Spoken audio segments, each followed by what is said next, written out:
آج 8 ربیع الاول جمعے کے دن قرآن پاک کی یہ ایک سورت پڑھ لو۔ یہ سورت پڑھ کر اپنے مقدر کو سنوار لو۔ آج جمعے کا دن ہے، آج تقدیر کے فیصلے ہو جائیں گے۔ یہ موقع سال میں صرف ایک بار ملتا ہے، اس موقع کو ضائع مت کرنا۔ بسم اللہ الرحمن الرحیم۔ آج 8 ربیع الاول جمعے کا دن ہے۔ ربیع الاول کے پہلے 7 دنوں میں جو لوگ ابھی تک رب کریم سے اپنی تقدیر کے بند تالے نہ کھلوا سکے، ابھی تک رب کریم سے اپنی حاجات کو پورا نہ کروا سکے، وہ آج 8 ربیع الاول جمعے کے دن یہ وظیفہ پڑھ کر دیکھ لے۔ اگر کوئی بندہ 8 ربیع الاول جمعے کے دن یہ وظیفہ پڑھتا ہے، رزق اور دولت کا طوفان آ جاتا ہے۔ یہ وظیفہ پڑھتے ساتھ ہی آپ کے گھر کے حالات بہتر ہو جائیں گے۔ آپ کو یہ وظیفہ پڑھنے کے بعد کئی مہینوں تک انتظار نہیں کرنا پڑے گا، دنوں تک انتظار نہیں کرنا پڑے گا، بلکہ یہ وظیفہ منٹوں میں اثر کرتا ہے۔ آج آپ میں سے جو بھی کوئی جلد کامیاب ہونا چاہتا ہے، جلد رزق اور دولت سے مالا مال ہونا چاہتا ہے، جلد اپنے گھر کے حالات کو بہتر بنانا چاہتا ہے، وہ آج 8 ربیع الاول جمعے کے دن یہ وظیفہ پڑھ کر دیکھے۔ یہ وظیفہ اتنا خاص ہے، اتنا طاقتور ہے کہ وہ جو ساری عمر نہ مل سکا، آج ایک دن کے وظیفے سے انشاءاللہ مل جائے گا۔ جس کو یقین نہیں آتا وہ ایک بار یہ وظیفہ پڑھ کر دیکھ لے۔ ربیع الاول بڑی تیزی سے گزر رہا ہے، دیکھتے ہی دیکھتے ربیع الاول کی پہلی 7 راتیں گزر چکی ہیں۔ آج 8 ربیع الاول جمعے کا دن ہے۔ جو بندہ ابھی تک اس مہینے میں رب کریم کو راضی نہ کر سکا، اپنی حاجات کو پورا نہ کروا سکا، وہ ایک بار جمعے کے دن یہ وظیفہ لازمی پڑھ کر دیکھے۔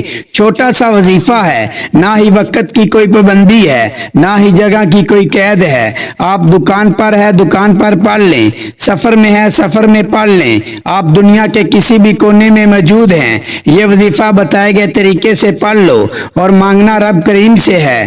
آج آپ میں سے بہت سی بیٹیاں ایسی بھی بیٹھی ہیں جن کے گھر میں فاقے ہیں، غربت ہے، ایک وقت کا کھاتے ہیں تو دوسرے وقت کا سوچنا پڑتا ہے۔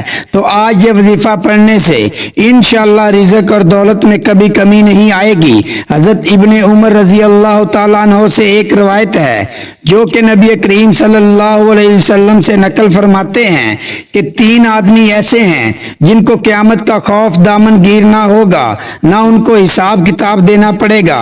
اتنے میں مخلوق اپنے حساب کتاب سے فارغ ہو، وہ مشک کے ٹیلوں پر تفریح کریں گے۔ ایک وہ شخص جس نے اللہ کے واسطے قرآن شریف پڑھا، اس کا تعلق بھی قرآن پاک سے ہے، اور دوسرے نمبر پر امامت کرانے والا، اس طرح کے مقتدی اس سے راضی رہیں۔ تیسرا وہ شخص جو لوگوں کو نماز کے لیے بلاتا ہو، یعنی کہ مؤذن، ان کو قیامت کے دن کسی قسم کا خوف نہیں ہوگا۔ اس کے علاوہ حضور اقدس صلی اللہ علیہ وآلہ وسلم کا ارشاد مبارک ہے کہ اے ابو ذر، اگر تو صبح کو جا کر ایک آیت کلام اللہ شریف کی سیکھ لے تو نوافل کی 100 رکعت سے زیادہ افضل ہے۔ قرآن کریم کی ایک آیت کا پڑھنا اتنا افضل ہے، اگر آپ 100 رکعت نوافل ادا کریں تو اس سے زیادہ افضل یہ ہے کہ آپ قرآن پاک کی ایک آیت کو صبح سے پڑھنا شروع کر دیں۔ حضرت ابو ہریرہ سے روایت ہے کہ نبی کریم صلی اللہ علیہ وآلہ وسلم نے فرمایا کہ جو شخص 10 آیتوں کی تلاوت کسی رات میں کرے، وہ اس رات میں غافلین میں شمار نہیں ہوگا۔ حضور اقدس صلی اللہ علیہ وآلہ وسلم کا ایک اور ارشاد مبارک ہے جو کہ حضرت ابن عباس سے نقل کیا جاتا ہے کہ حضرت جبرائیل نے نبی کریم صلی اللہ علیہ وآلہ وسلم کو اطلاع دی کہ بہت سے فتنے ظاہر ہوں گے۔ حضور اکرم صلی اللہ علیہ وآلہ وسلم نے فرمایا ان سے خلاصی کی کیا صورت ہے؟ تو انہوں نے فرمایا جو انسان قرآن شریف میں اپنی مشکلات کا حل ڈھونڈتا ہے تو کبھی فتنے میں نہیں پڑے گا۔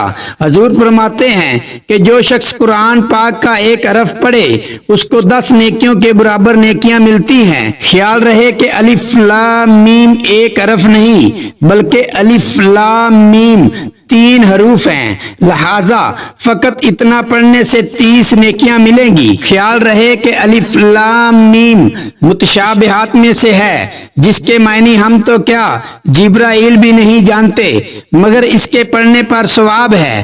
معلوم ہوا کہ تلاوت قرآن کا ثواب اس کو سمجھنے پر موقوف نہیں، بغیر سمجھے بھی ثواب ہے۔ رسول اللہ صلی اللہ علیہ وآلہ وسلم نے فرمایا، تم قرآن پڑھو، اس لیے کہ قرآن قیامت کے دن اپنے پڑھنے والوں کے لیے سفارشی بن کر آئے گا۔ اور ہمارا آج کا وظیفہ بھی قرآن پاک کی سورت کے حوالے سے ہے۔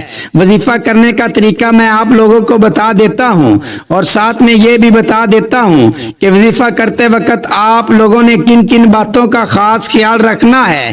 لیکن اس سے پہلے اگر آپ اس چینل پر نئے ہیں اور آپ نے ابھی تک اس چینل کو سبسکرائب نہیں کیا تو خدا را اس چینل کو ابھی سبسکرائب کر لیں، کیونکہ ایسے بہت سے وظائف، بہت سے اعمال آپ کے حوالے ڈیلی بیسس پر کرتا رہوں گا۔ اب عمل کیا ہے؟ آج 8 ربیع الاول جمعے کے دن، آج کا سارا دن، ساری رات آپ کے پاس موجود ہے، جس کو جب جہاں جیسے وقت مل جائے باوضو مصلی پر بیٹھ کر آپ نے سب سے پہلے نبی کریم صلی اللہ علیہ وآلہ وسلم کی ذات مبارک پر درود پاک پڑھنا ہے۔ درود پاک آپ کوئی سا بھی پڑھ سکتے ہیں، آپ صلی اللہ علی محمد پڑھ لیں، یا آپ صلی اللہ علیہ وآلہ وسلم پڑھ لیں، یا نماز والا درود پاک پڑھ لیں جس سے درود ابراہیمی کہا جاتا ہے۔ آپ نے صرف ایک بار پڑھنا ہے۔ درود ابراہیمی ایک مرتبہ میرے ساتھ بھی پڑھ لیں تاکہ ثواب ہو۔ اللہم صلی علی محمد وعلی آل محمد کما صلیت علی ابراہیم وعلی آل ابراہیم انک حمید مجید۔ اللہم بارک علی محمد وعلی آل محمد کما بارکت علی ابراہیم وعلی آل ابراہیم انک حمید مجید۔ یہ درود ابراہیمی ہے جو نماز میں پڑھا جاتا ہے۔ بڑے اطمینان سے، بڑے سکون سے پڑھیے گا، تو اس کے فوراً بعد آپ نے اپنے مقصد کی نیت کرنی ہے۔ ہر انسان کا مقصد الگ ہے، ہر انسان کی حاجت الگ ہے، ہر انسان کی خواہش الگ ہے۔ آج جس کو جو چاہیے، جتنا چاہیے، جیسا چاہیے، اپنے تمام مقاصد کی نیت کیجیے گا۔ آپ کرائے کے مکان میں رہتے ہیں، آپ اپنا ذاتی گھر خریدنا چاہتے ہیں، گھر مانگ لیں۔ آپ کے پاس گاڑی نہیں ہے، آپ گاڑی چاہتے ہیں، گاڑی مانگ لیں۔ آپ کو کوئی اچھی نوکری نہیں مل رہی، من پسند نوکری کے لیے پڑھ لیں، من پسند شادی کے لیے پڑھ لیں، قرض سے نجات کے لیے پڑھ لیں۔ الغرض جو بھی آپ کا مقصد ہے، اپنے مقصد کی نیت کرتے ساتھ ہی فوری طور پر آپ نے ایک بار اعوذ باللہ من الشیطان الرجیم بسم اللہ الرحمن الرحیم پڑھ کر وظیفے کا آغاز کرنا ہے۔ پوری توجہ اور دھیان سے مقصد کو ذہن میں رکھتے ہوئے یہ وظیفہ پڑھنا ہے۔ اور سب سے پہلے نمبر پر جو وظیفہ آپ نے پڑھنا ہے وہ وظیفہ سورۃ کوثر کا ہے۔ سورۃ کوثر ایسی طاقتور سورۃ مبارک ہے کہ اگر آپ کے کاروبار میں بندشیں ہیں، آپ کے رشتوں میں جتنی بھی رکاوٹیں ہیں، آپ کے گھر میں جتنے بھی جادو جنات کے اثرات ہیں، آپ کی اولاد پر جتنی بھی نظریں بد ہیں، ختم کرے گی۔ سورۃ کوثر پڑھنے سے تقدیر بدل جاتی ہے، نصیب کھل جاتا ہے۔ سورۃ کوثر کی تلاوت سماعت فرما لیں۔ بسم اللہ الرحمن الرحیم انا اعطیناک الکوثر فصل لربک وانحر ان شانئک هو الابتر۔ سورۃ کوثر کو آپ نے صرف 21 بار پڑھنا ہے۔ آج سورۃ کوثر کو صرف 21 بار پڑھنے سے آپ کے کاروبار سے بندشیں ٹوٹ جائیں گی، بیٹی کے رشتوں میں رکاوٹیں ختم ہو جائیں گی، گھر سے جادو جنات کے اثرات ختم ہو جائیں گے، دکان، دفتر، کاروبار، نظر بد، جادو جنات سے اللہ کی حفاظت میں چلے جائیں گے۔ تو پھر دنیا کی کون سی طاقت آپ سے آپ کی کامیابی کو چھین سکتی ہے؟ آپ نے سورۃ کوثر کو توجہ کے ساتھ، دھیان کے ساتھ، خلوص سے نیت کے ساتھ پڑھنا ہے۔ جب آپ پہلے نمبر پر سورۃ کوثر پڑھ لیں تو پھر فوری طور پر آپ نے دوسرے نمبر پر جو وظیفہ آپ نے پڑھنا ہے وہ وظیفہ سورۃ اخلاص کا ہے۔ یہ ایک ایسی قرآنی سورت ہے جسے پڑھنے والا اللہ کے قریب ہو جاتا ہے۔ اس سورت میں اللہ کی وحدانیت کا ذکر ہے۔ اللہ کی وحدانیت کا ذکر کرنے والا اللہ کا لاڈلا بن جاتا ہے۔